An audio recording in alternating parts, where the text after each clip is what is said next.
Welcome to the Dealing with Goliath podcast. The mission of Dealing with Goliath is to sharpen the psychological edge in negotiation, ethical influencing, and high-impact conversations for business leaders who want to be more effective under pressure, uncover hidden value, and build greater connection, all while increasing profitability.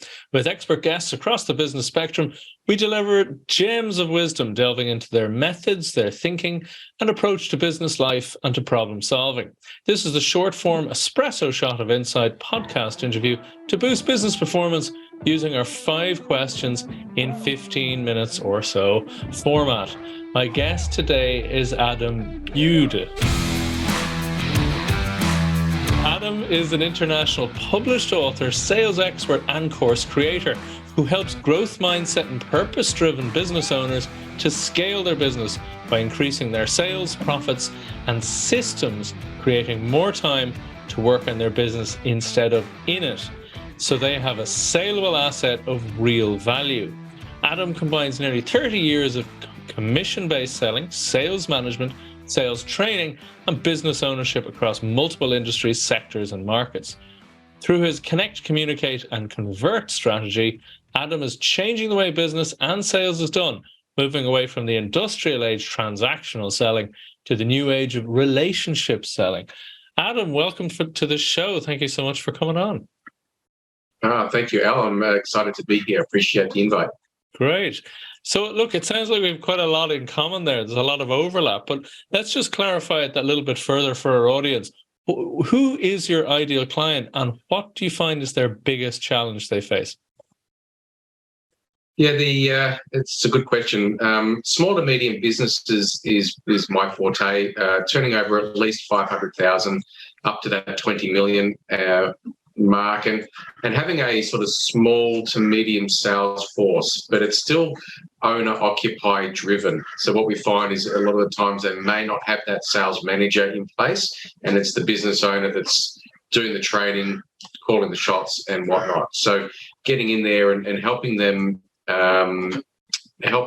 really change their sales culture, and most importantly, upskill in an authentic and ethical way is something that most business owners don't do. What I've found their biggest challenges to date is really converting enough sales from their sales pitches or their presentations. I had somebody today, which I did a sales training session with, and the first thing she asked me was, I want you to help me with my closing. But what you didn't realise, the closing starts well before the presentation starts, and We're actually closing all the way through. So it's not just a what do you say when the secretary says no kind of answer. So what I've also found most small businesses are doing is they're focusing more on new client acquisition as opposed to focusing more on client retention and referral business. And that's a big thing, particularly heading into a recession. It's not about more new clients. It's about how do we work with more of what we already have. Yeah, and it's such a great point. And you started into answer my second question a bit there. We'll dive into it further.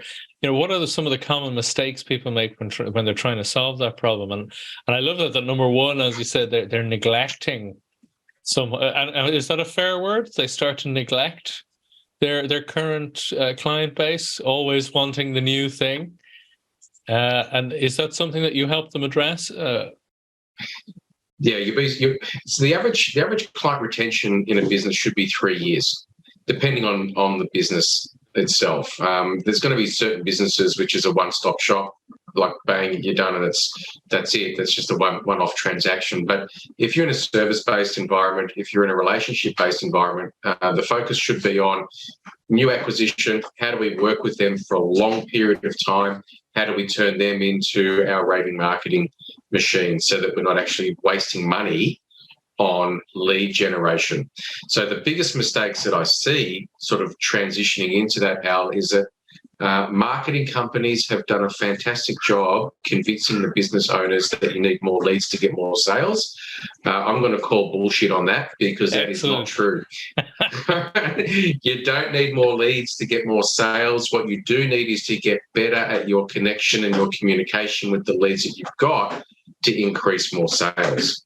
from the leads that you have and from the database that you have, because there is so much untapped potential that business owners are not focusing on, because all they are focusing on is getting more sales and new customers.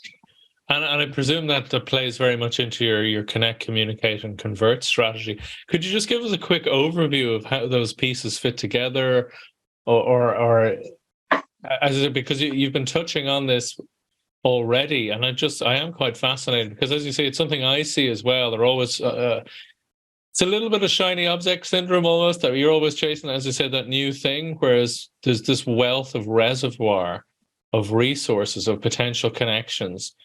And potential opportunities with the same clients you already have a working relationship with. So can you just give us even an overview on some of your approach on that? Yeah, the connect, communicate, convert, it's straightforward in my mind, because one of the biggest problems that we see today, Al, is that consumers are disengaged. People have been sold to for many, many, many years. They've been taken advantage of. They've been lied to, and they're just treated as walking ATMs. People look at them and think, how much money can I get from this person, instead of how can I actually be of service to this human? And the connection part is, if we want to peel, I know we've only got 15 minutes, so I'll do this quickly. If we peel it back a little bit, and we know the old know me, like me, trust me, well, that is very left brain, okay? That's a transactional world where we're trying to force an outcome for someone to trust. Whereas if somebody resonates with you, then you don't need to spend any time working on know me, like me, trust me. It's an instant resonation. So there's a deeper level of connection straight away. So what we need to do is we need to learn how to connect with our audience in our marketing, and how we put ourselves out there on our socials, forming a connection with another human being, not to sell them, but to nurture them. And as they're coming into our spheres, that nurturing process can take time. But what that nurturing process is doing is it's giving the consumers the ability to open up, instead of them always having their arms closed because they're scared they're being sold to. So when we learn on how to create that connection first, then it gives us the opportunity to learn how to communicate with these people properly. And too often I wrote in my book, we're given two ears and one mouth for a reason. Too often do I see people talking other people down into submission to buy, instead of listening to what it is that they want to buy and servicing that. So when we get better at our communication with another human being, what we'll find is that we will naturally increase our conversion rates significantly, because people will say to you, so Al, what's the next step? Instead of waiting for you to say, so this is what we're going to do, sign here, press hard, 3 copies. Right. The way it was done in the past. And I love that approach, Adam, I have to say, because it sounds like you're initially you might be doing outbound, but it's actually inbound marketing, as you said, because when they're ready, having laid the groundwork, as I said, through some of that marketing about what you're actually about, how you actually might serve your clients, but then they step forward to you. It's almost the coaching principle. I used to coach coaches, and that was one of the key things. People wanted to hunt after the client, metaphorically speaking, I want to have all this value to give you, and that was the opposite. You had to calm them down, and they had to step over to you, which was hugely important, because it's about the client autonomy. It's one thing I keep saying to my clients. They have to nurture their autonomy. Then it's from them. It's their intrinsic decision. Absolutely fabulous stuff. So that's a very, and thank you for a very, I know it was brief overview there. So there's huge amount more moving parts to that. But what might be one valuable free action that our audience could take to start maybe down that path?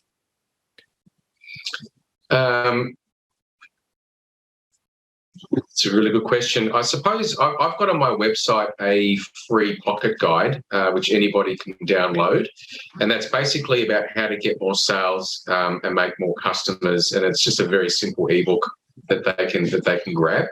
I think the biggest thing is actually spending time working on your mindset and changing the way that you think about business.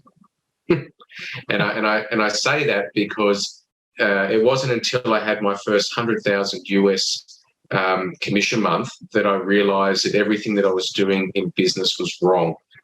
So changing the way that we operate, I'd be downloading a lot of free content. There's heaps of it out there on how we can actually serve instead of take. So it's having that perspective of how can I serve the client rather than how do I get this sale over the line? Yes. Absolutely. And I couldn't agree more. This is something, again, that I do with my own clients. So I'm very much looking forward to reading your book. So with that idea said, that people changing their perspective from serving, because let's be honest, one of the difficulties with that is that they think they're probably not going to get the sale over the line. Is that the fear? Is that why we don't do? Is it more vulnerable? Is that the problem? Moving into that mindset? Yeah, I think there's. I got some. I'll just move my computer up. The sun coming in. I think there's two things there. One, people are afraid of rejection, and they don't understand that people are not rejecting them personally, but they're actually rejecting what it is that they're flogging to them. They don't want it. When we understand the difference between, and what I call it with my workshops, Al, is I teach people how do we move away from the industrial age of business, and that's the age that we're living in now. That is 100% transactional. And then we move into what I call the relationship age of business, which is 100% obviously relationship building and referral business. What people don't get in that transactional business model, and this is why I call BS on the marketing companies. Direct marketing, you generate 3 leads from any outbound marketing and you will get 3 sales. So 100 leads for 3 sales. You will get a 3% return. And that has been my statistic year upon year upon year, industry upon industry upon industry, face-to-face, over the phone, on stage. It doesn't matter. If you're operating in a transactional direct response world, you have a 3% return. That to me says that's a lot of wasted time, a lot of wasted money, a lot of wasted resources, a lot of wasted energy. And if we're talking about the human psychology, that's a lot of rejection that a human being has to put up with. And unfortunately, they do not have the stamina to stick it out for too long if they're constantly being bombarded by a brick wall. Absolutely. And how do you have numbers as to what sort of leap you can help people make when they start to step into the serving, not just selling? Yeah. So when you move into the relationship age, if we look at referral business, which comes from collaboration. So today, you and I are collaborating on a call for the greater good of your community, right? So if a lead was to come through a form of collaboration as a referral, if you had 10 leads that are referrals come through to you, you would have to have, if you were really bad, at least 5 conversations with those 10 leads, right? Because they're seeking you out. Yeah. It's very different to spending all of your time trying to cold call or warm call someone who's responded to an ad, right? Absolutely. But you're getting at least a 50%. If you're not getting at least a 50% response rate, then you know that you've got problems with your processes and your communication. Excellent. I mean, people usually say approximately 50% return on your time, shall we say, if you want to go back into some of that sort of thinking. but you can immediately see the magnitude of difference that it makes.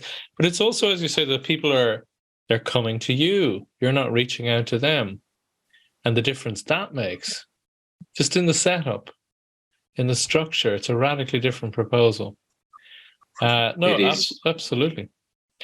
And the reason that that's so different, Al, is because in the transactional selling model of the world that we live in and we do business in, 60% of the people that respond to an ad are not looking for what you've got to sell them.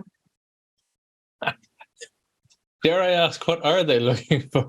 Are they just curious what it is you're doing here? They're on their phone, they're scrolling like, oh, that looks interesting. Right. So they're just browsing. Right. Not searching for a solution. Gotcha. Yeah.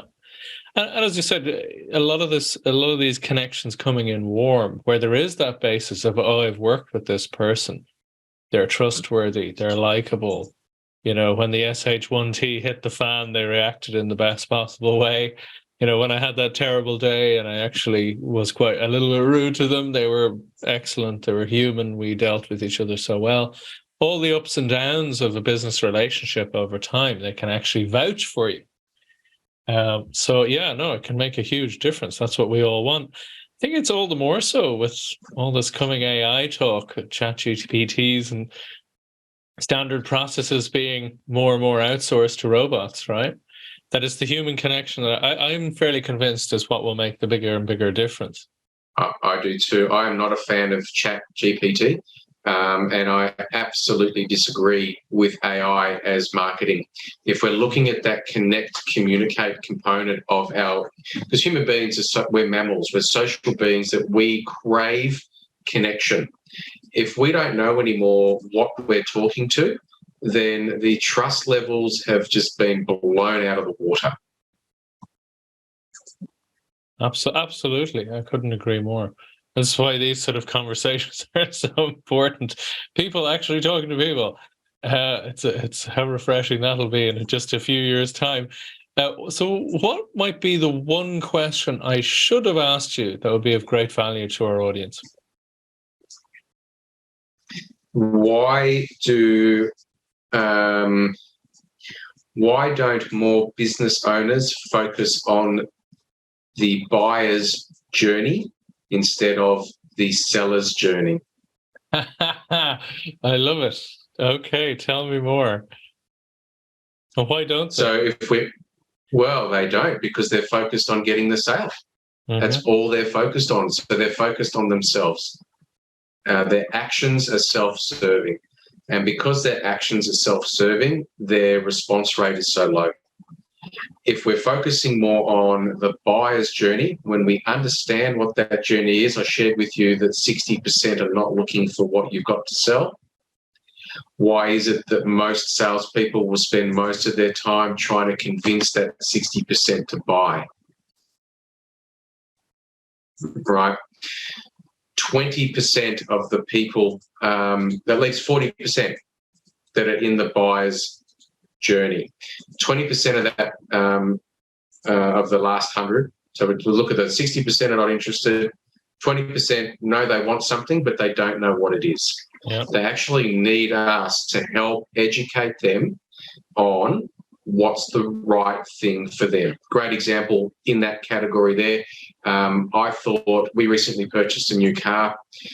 We thought we knew exactly the model that we wanted and the brand that we wanted, and we drove away with a completely different brand and a completely different model because the one that we wanted actually didn't serve our needs. Absolutely. So understanding the buyer's journey. So we're bringing people through our funnel system, and we're educating and we're nurturing and we're informing them of stuff. So we move them from that 20% to the 17%. And that 17% of the people that respond to an ad know what they want. They've done all their research. They're just looking for a couple of little validations to make sure they're making the right buying decision. Again, that comes from listening more, talking less. And then you got the last 3% that have already done their research, and they're only buying you, not because of you, they're buying you because of price. They know what they want. They've already got it all. They're jumping onto Google. Whoever's got the cheapest deal today gets the business. They're not people you want to be fishing for, but they're the people that I say is reward for showing up. So the more you show up, the universe will just keep you supporting you along the way. So when we understand that that's the buyer's journey, as a seller, we can't be looking at every single lead as a close, because it just doesn't work that way anymore. And that human connection that you're talking about, that I agree with wholeheartedly, that comes in that process of that nurturing to really build that connection, because people are only buying us, Al, because they believe we can deliver the solution that they're after. Excellent. And just to quickly loop back to your little story about the car. So by way of example, you had an idea of what you wanted in your head. You came and you spoke to someone obviously knowledgeable about the car. The car salespeople don't have the best reputation in the world. And yet, I take it that you were very happy with the outcome. Yeah, well, I was. Not so much from him, because he allowed me to buy. He didn't educate me. Okay. So he wasn't pushy. But after we drove the first car, we realised that's not what we want. So then he did a couple of questions, and he said, well, "What about this?" Right. And that served our so purpose much better. that ticked the boxes that you actually needed to tick. Okay, very good. So it wasn't full experience that you would recommend, but it was halfway there. No, halfway there. I still don't recommend car salesmen or insurance salespeople or real estate agents. Excellent stuff. So where can people reach out to you? Where can people find you on the interwebs?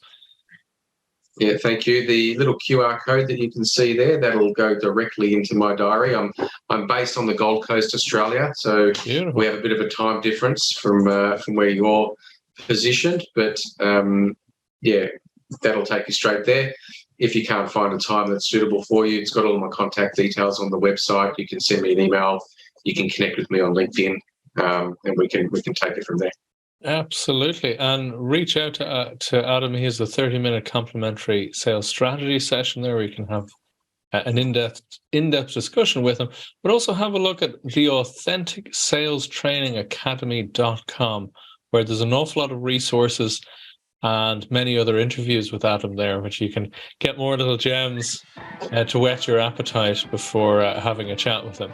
So Adam, thank you so much for being on the show. Thank you for having me on. Cheers. Appreciate your time.